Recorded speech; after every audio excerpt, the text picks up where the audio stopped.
My boy is 24 years old, and he is married. He got out of college. He met his college sweetheart his freshman year.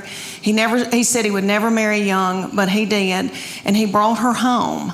And all right, who in here has had boys and girls? Can you clap? Who do you think's easier to raise? I mean, just yell it out. Boys or girls? Boys. Boys. Every once in a while, a little frail woman will yell, girl. And she's probably being threatened. But anyway, no. We love our girls. I love my girls. I truly do. And I know that when I'm in the nursing home, they'll be the ones to come and pluck my chin hairs. Because my boy will be off with his wife and her people. Because he said to me, he brought her home and he said, you got a terrible look on your forehead. And I said, oh, it's nothing against her. It's just I'm jealous because I thought you would only love me. I know that's twisted. I know it is. But he was the best thing that ever happened to me.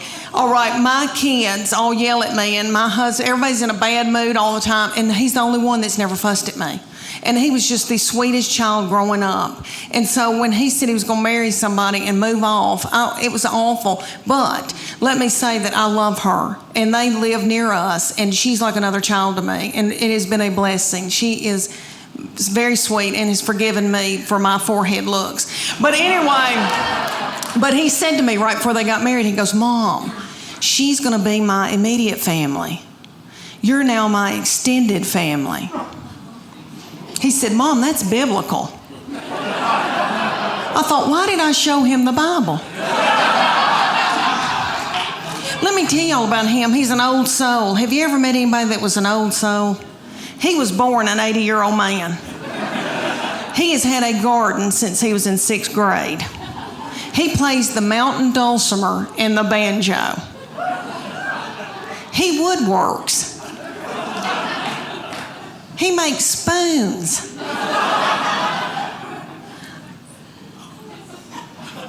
He makes spoons. I mean, he is so yummy. All right, his favorite music is gospel bluegrass. His favorite, oh, well, no.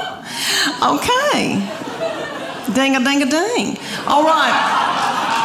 His favorite artist was Dr. Ralph Stanley. Dr. Ralph, look at you. Look at you, knowing who Dr. Ralph Stanley is. Okay, for those of you who don't, he was on the Oh Brother Where Art Thou. That is probably the most famous thing he did. But he was the godfather of Mountain Soul. He ended up dying at like 92. He had a little cowboy hat propped on his head. Yummy. Okay, he would come through Knoxville, and I would take my son to see Dr. Ralph when my son couldn't drive. They propped little Dr. Ralph up on stage because he was so old. I almost threw my panties at him because that's what you do to Tom Jones. And I love him. But anyway, I'm standing there listening to Dr. Ralph Stanley singing gospel bluegrass, and I think to myself, how many teenage boys are listening to this? What are teenage boys listening to? Rihanna, Waka Flocka Flame, some of that nasty goings on. I thought, wouldn't it be funny if I had to yell at my boy, turn that gospel bluegrass down. You're out of control. If I hear I saw the light one more time,